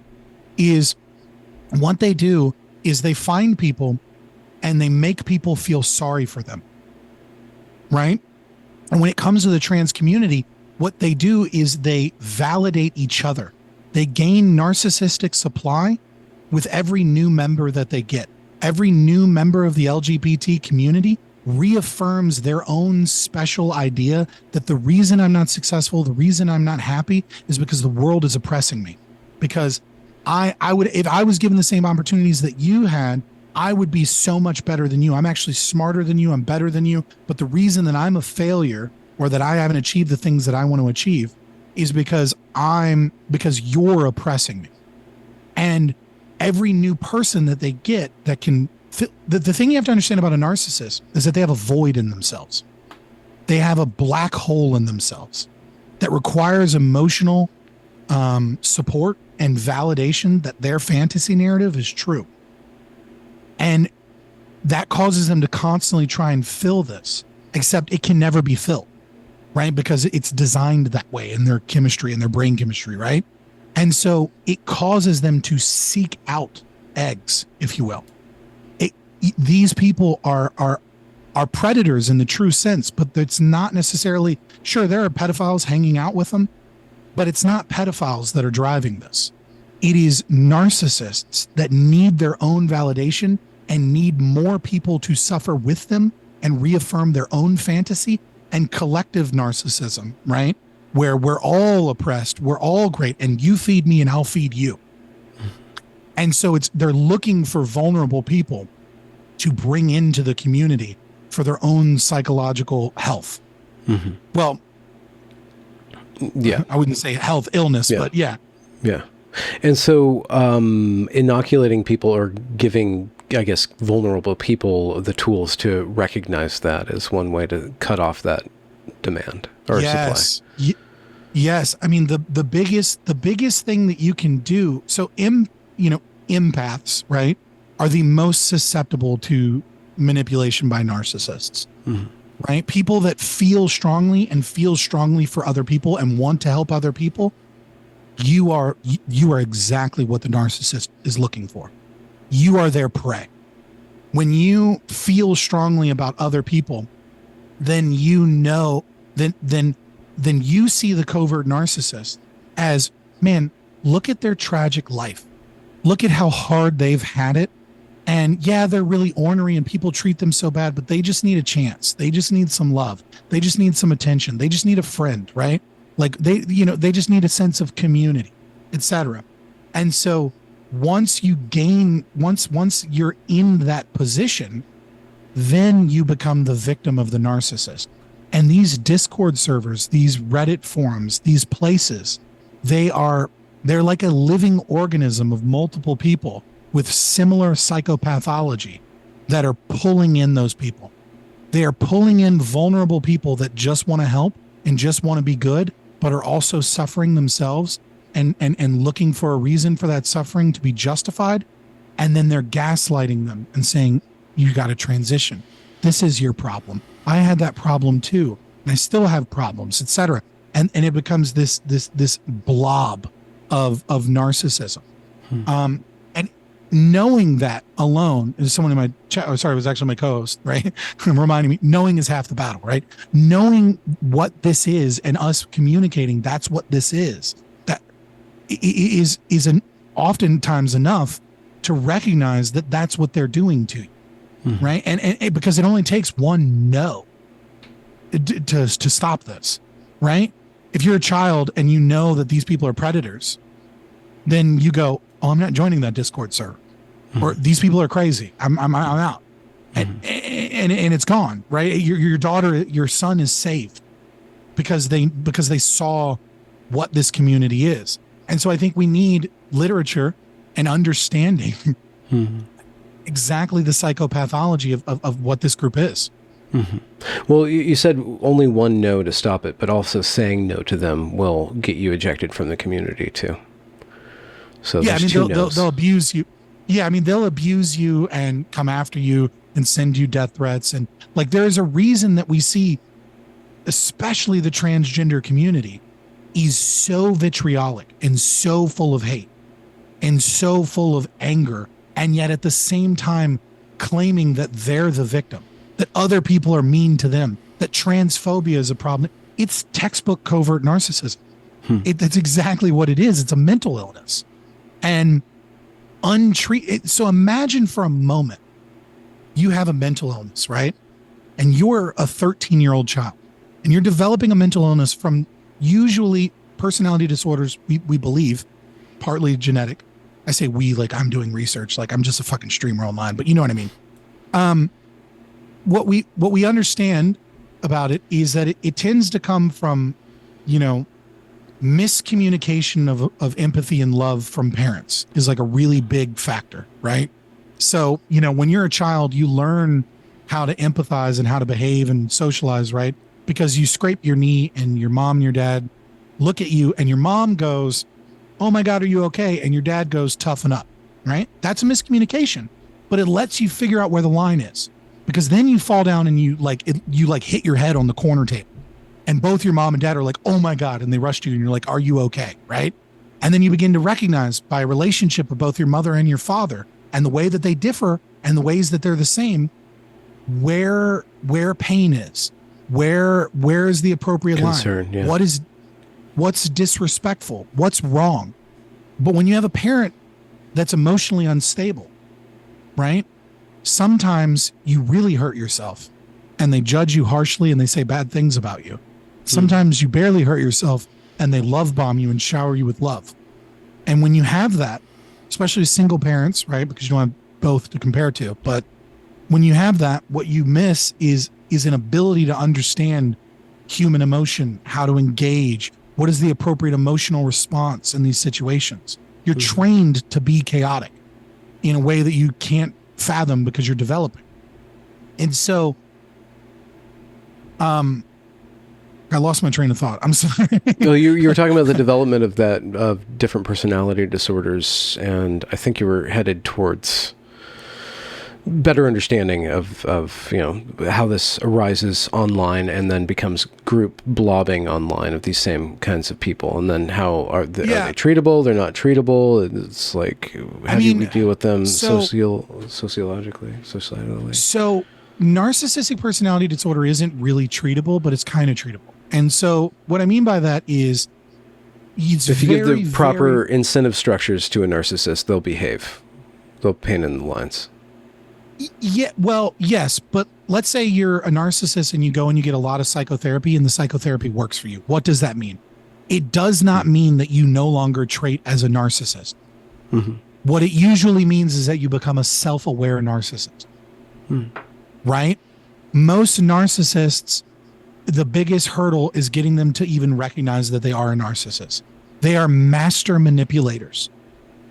They're not always smart and they're not always good at long-term planning. In fact, they're usually bad at long-term planning. That's why they tend to be unsuccessful. This like myth that like CEOs are all narcissists is bullshit, because narcissists are bad at long-term planning and they're bad at maintaining relationships, which is like usually things you need for, to be a CEO. So when you become a self-aware narcissist, right, then you can begin to understand how you treat people and how that might be wrong. And you can try and stop yourself from it. But it's incredibly rare that a narcissist becomes un-narcissistic, right? Which is like not true with, let's say, obsessive compulsive personality disorder or just OCD, right? Enough psychotherapy has been shown that like you'll no longer trait that way. And this is true with like bipolar or depression. Like a lot of these people, sometimes therapy cures them, if you will. You don't cure a narcissist. You make them self-aware, and then you hope they're not a malignant narcissist. Because if they're a malignant narcissist, they don't care that if they're self-aware. In fact, they will enjoy the manipulation, and they will enjoy harming and hurting you, and they will enjoy using you for whatever it is that they can gain. And if they're bad enough, they'll enjoy physically harming you and abusing you, and nothing will ever change that. Well, on a political level, dealing with, let's just say TRAs, for example, or any of these internet blobs of narcissistic personality disordered people that glom together, praise each other, feed each other, and then work together to get more fuel for their fire. Recognizing that that's what they're doing doesn't necessarily mean that you can fix the problem, but you can at least take them in a different way, not take them seriously in a different way. And if society at large begins to, rope them off and not take them seriously, then they'll have less political clout, right? Just on a social level. And then they can deal with themselves or not deal with themselves as the case may be, but they will, at least won't have the reins of power.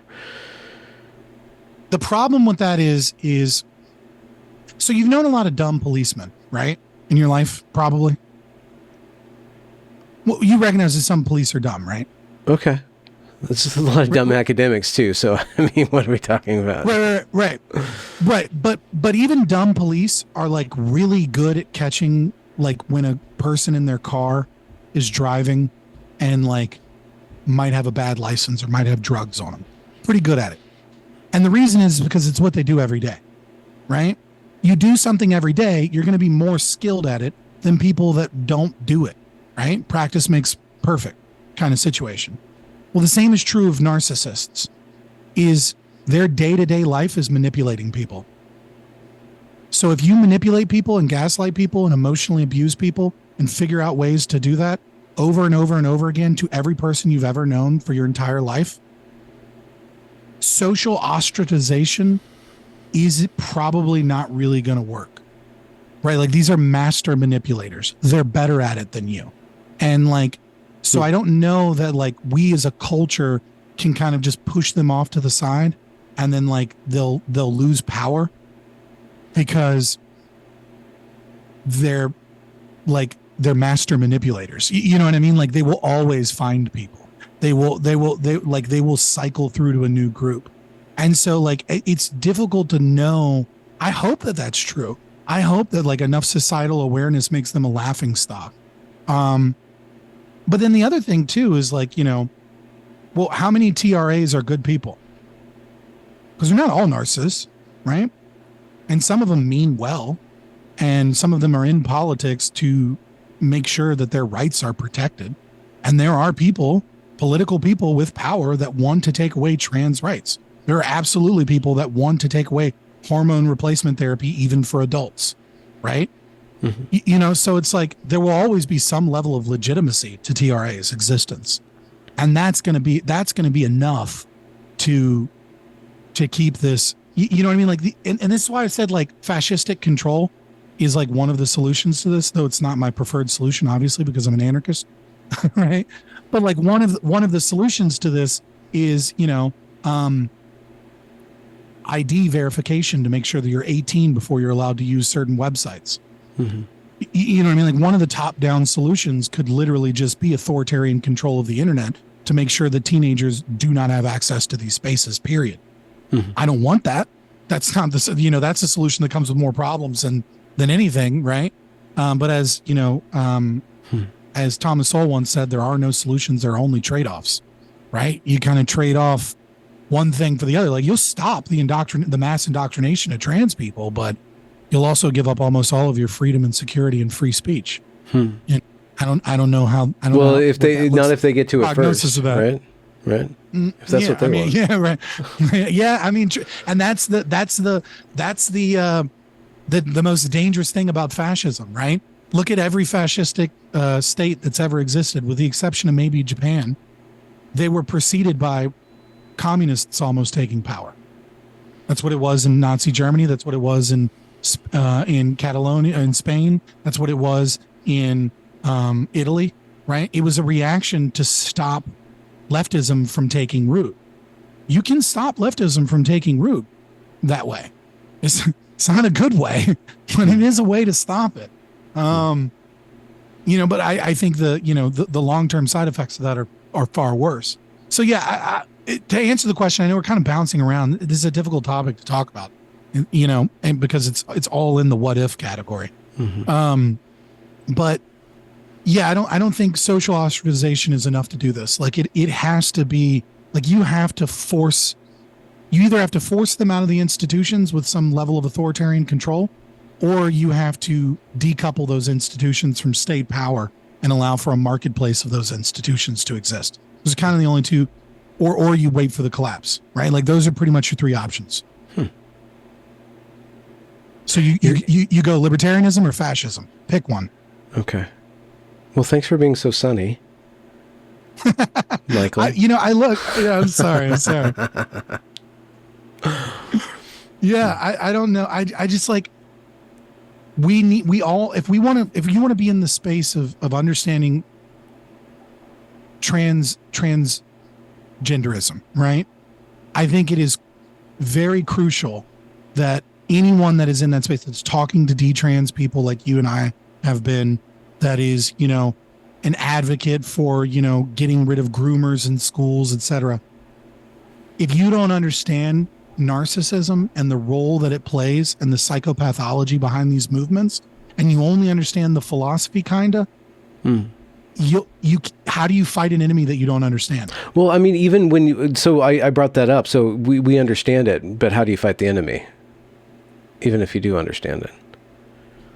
I mean, there are tactics you can use against narcissists, right? Which some of them have been accidentally discovered by conservatives, right? Which is that critiquing them openly causes them to enrage and say crazy shit. And you see this, like, trolling narcissists is a great way for them to expose themselves for how malicious and angry and spiteful they are. And so that is one that has been kind of, like I said, accidentally discovered. And you just look at me, oh, these people are unstable. So you can troll them into exposing themselves. But targeted critique, I think, is more powerful. When you find a trans rights person and you see a tweet or a post or something that they do, and you can communicate the psychopathology behind it is what they're doing, yeah, you're going to see a different level of rage from them. And so the question is do you want that rage directed at you from a community of unstable people? Like, are you willing to get doxxed? Are you willing to have your house raided and swatted because you pissed them off enough? For a lot of people, probably not the best tactic. But for some people that are willing to take that, like a Tim Pool, for example, right? He's been swatted, like 30 times. I don't think he cares anymore. This is a great tactic for him if he knew it. If he understood the psychopathology and could do that. Oh, yes. Thank you, Mark, my co-host, is in chat. Another thing to understand about narcissists that I failed to mention that's really important is a narcissist is in many ways overconfident, and they love to tell on themselves. A narcissist will always tell on themselves, almost always, but they'll do it in a way that doesn't directly point to themselves. So if you're in a relationship and you're married to a narcissist, for example, and a narcissist cheats on you, right? Actually, I grew up with a covert narcissist as a parent. That's part of my trauma, whatever. So I'll explain a story that actually makes a sense. That's a true story. My stepfather worked for a plumbing and HVAC company, and installed air conditioning units. And he would tell us all the time about how there were these pieces of shit at the company that would like intentionally break AC machines so that they could replace the entire machine. And, and it just so happened to be that my stepdad had some of the best sales numbers for the company because he sold more AC units than anybody else. And it just so happened that he was telling us stories of how you could get that to happen. And he would tell that to us all the time. They will tell on themselves in subtle ways, and they will project it onto other people. And so if you want to understand what trans rights activists might be doing to people, then you look at the way that they're projecting onto other people. And the projection is far more common with narcissists than it is with other people. So if you see a trans rights activist talking about, Discord servers and pedophiles and, constantly talking about how this community needs to be clean from this thing, and it's a trans activist and they behave often like a covert narcissist, you found your pedophile. Dig there. You found them. Right? Like, because all of the signs are pointing there. I'm not saying it's one-to-one, but that's where, if you're going to spend time investigating people, investigate that person because they're telling on themselves, not because of a compulsion. It's a compulsion, but it's also a way to brag. Like they want it right in front of your face without you seeing it. Yeah. Yeah. Look what I'm getting away with. Because they need validation. Look what I'm getting. Yeah. Right. They need all of you to be like, oh my God, these people are terrible. And then all of that terrible is actually like, look at how dumb these people are.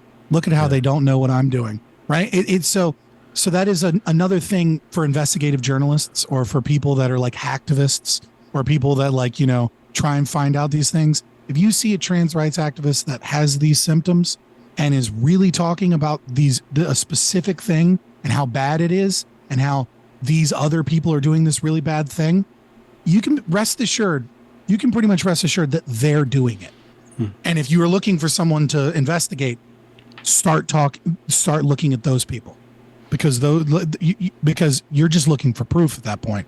Because I'm not saying it's a foregone conclusion or anything, but it's real common. Other than that, God, we're in the stage of like, people need to know this and people need to understand this. I don't know how we fix this. I really don't. I really wish that I did. I wish I had all the answers. I wish I was like a fucking streamer that was a grifter that would be like, follow me because I have all the answers. I don't. But what I do know is people aren't talking about this, and this is a major component to the problem. And I if anybody doubts me, you know what I mean? Look at the literature. You will find all of the literature damn near supports the idea of personality disorders being incredibly diagnosed in these people. And one of the things they'll tell you is a lie. All of the literature will tell you, well, there's a bias that may overrepresent the data because this isn't the general population at large, et cetera, et cetera, et cetera. And it's like, this is it. I'm looking at a paper in Italy where it's illegal to get HRT unless you go to a gender clinic. So it's literally, it's not a psychopathology thing. Everyone that goes there is everyone that needs HRT is going there, right? It's not like other things where there's a self-selection. Transgender community is the easiest community in the world, demographic, to study and research. And yet they're the least research. And they lie and they say there's not enough trans people and the p-values are too low. This is bullshit.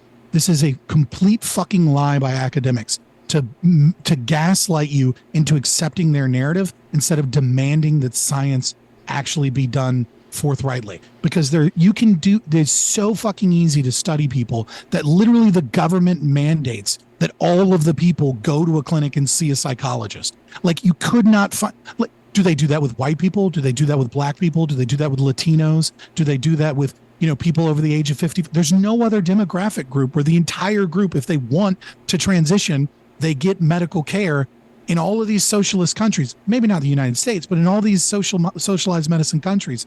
You're required to go there. It's a perfect demographic to study. So the lack of evidence from this group is because they're not doing the research. They're lying. And there's other ways that they're lying about the research that really muddies this down.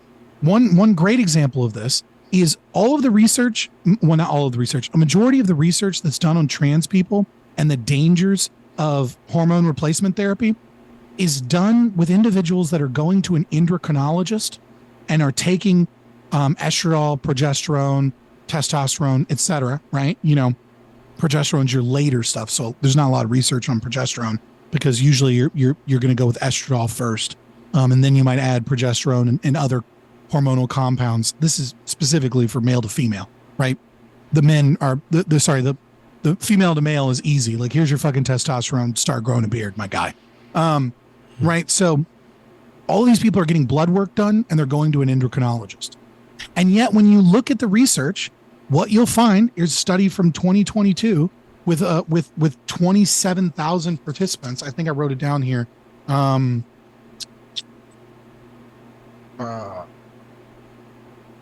Nope, but I'll send it to you if anybody wants it. But you can find the study if you just look for 2022 and what I'm talking about. You'll find it on Google Scholar.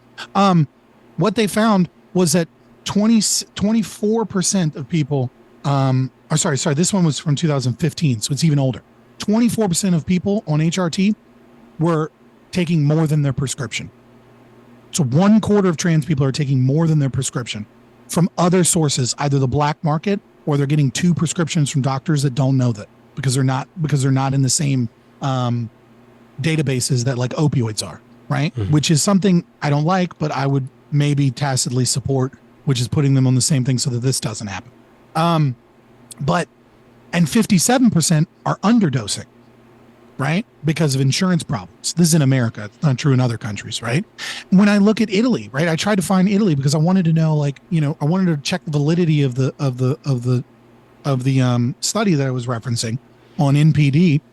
And so I looked at Italy and I was like, okay, so it is confirmed that in Italy you have to go to a clinic. And so I was like, let me do some more digging. I'm just curious, right? So I started looking at Italian like subreddits on transgender stuff and things like that. And of course, what did I find? A ton of people take the train into Spain to buy additional drugs and then come back to Italy so that they can take more than what's being prescribed. You have black market, and the pharmaceutical companies are just spending it legitimately.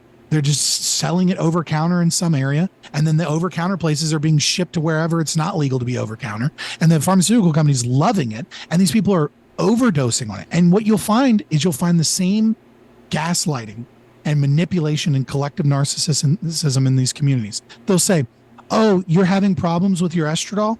Don't talk to your endocrinologist. Your endocrinologist is gatekeeping. He's transphobic. Actually, what they're trying to do is they're trying to do this safe and reasonable stuff because they believe in these transphobic fake science, etc. My girlfriend, she took a double dose of estradiol, and that's when her buds finally started and kicked in, and she started growing her breasts. And that, you know, she had a stomach ache for a while, but don't worry about that. They will gaslight people into overdosing on hormones and taking even more dangerous levels. And it's 1/4 of them. 1/4 of the trans community in America is taking more than what they're prescribed. And much of our research is based off of carefully constructed trials that deal with people going to endocrinologists. And so it's like the data doesn't match reality. So as much as you're hearing about the dangers of hormone replacement therapy, I can guarantee you it's worse. The damages are actually worse than what the science is reporting because they're not tracking people that are taking double and triple doses. This is why we have to create institutions that can scientifically engage and counter the bullshit that's coming from academia. Because these people know, all of the experts in this field, even if they were sympathetic to our cause, they're gonna get a grant for that.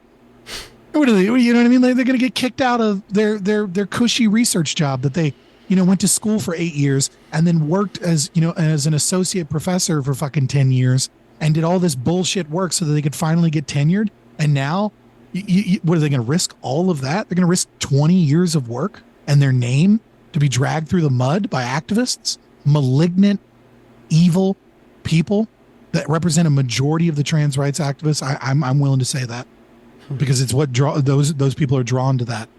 I'll say I'll die on that hill, even though I don't have the data to prove it. It's probably a majority. A majority of TRAs are these people that will attack you, destroy you, criticize you, manipulate, abuse. These are not good people. And it's not that I have anything against trans people. I have sympathy. I have sympathy for an ideology that has captivated these people and destroyed them and sold them a lie and exacerbated their own mental illness for the sake of for ideological reasons. It's just ideology. It's just queer theory. It's just other hurt people hurting people. I don't know. Did you freeze? Oh no, I'm here. I'm just trying to find the silver lining. I gotta bounce and go on a date. You're going on a date? Well, yeah, we said something about a date night. Okay, so. All right. There you go. Date night. Date nights are fun. Yeah, should be fun. I appreciate you.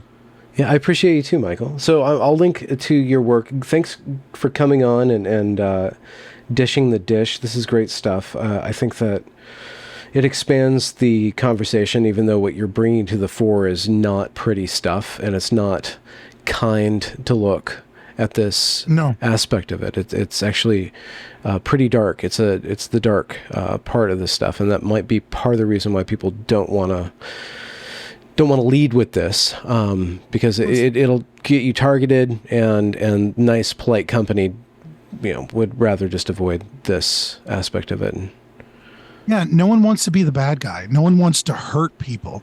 I mean, there are people that want to hurt people, but most of those people, let's be honest, are kind of stupid in the political space, right? And you know as well as I do that this business of like streaming and YouTube and stuff, it's all about networking. It's all about building connections. And people that love to hurt people don't tend to do too well in this space. I mean, some of them do, but more often than not, I think most of these people, they don't want to invite all of that negativity, even though they're champions of the truth, right?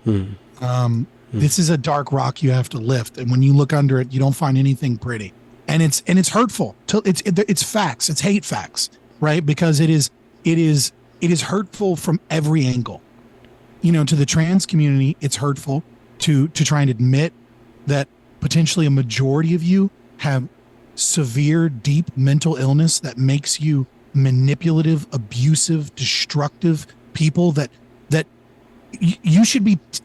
I cannot stress this enough. A narcissist will ruin your life if you give them attention and you give them space. If you involve yourself in a relationship with a narcissist, it is one of the most destructive things you could ever do in your entire life. People that get out of relationships with narcissists often lose entire years of their memories when they leave. It's like amnesia. It's called narcissistic amnesia. They lose years of memories because the narcissist has abused and manipulated them to such a degree that they're now entrenched in the fantasy narrative of the narcissist.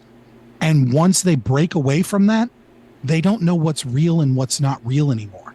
They can't trust themselves or their own memory, and the brain has a self-defense mechanism to just black that out. That's how dangerous it is to be in a relationship or to treat these people with, I don't want to say with respect, but to take them seriously, engage with them. Yeah.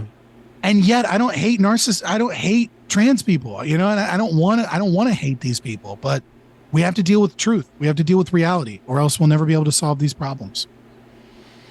Amen. I appreciate you again. I'm sorry. I'm passionate about this, and so I bounce around a lot more.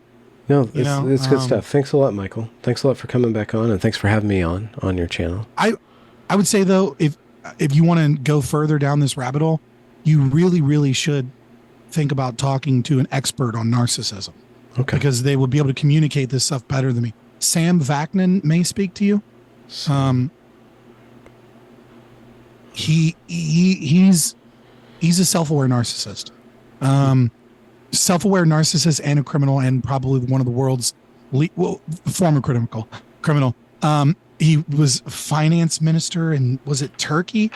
Turned PhD in psychology, and is probably one of the world's leading experts in narcissism, and is also a little bit, I want to say crazy. He's not crazy, but it's like there's a fine line between madness and genius, right? And just the way he talks is He's a self-aware narcissist. He knows it.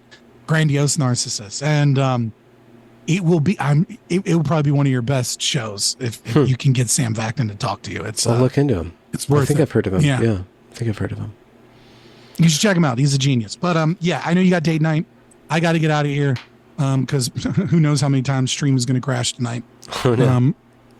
Hopefully it's fine on Rumble's end when I download it. Okay. Which We'll I put think it all it might together. be. So we'll see. We'll put it all together in post. All right. Thanks a lot, Michael. Thank you. Sorry to bounce so abruptly, but I'll talk to you soon. Peace. Peace.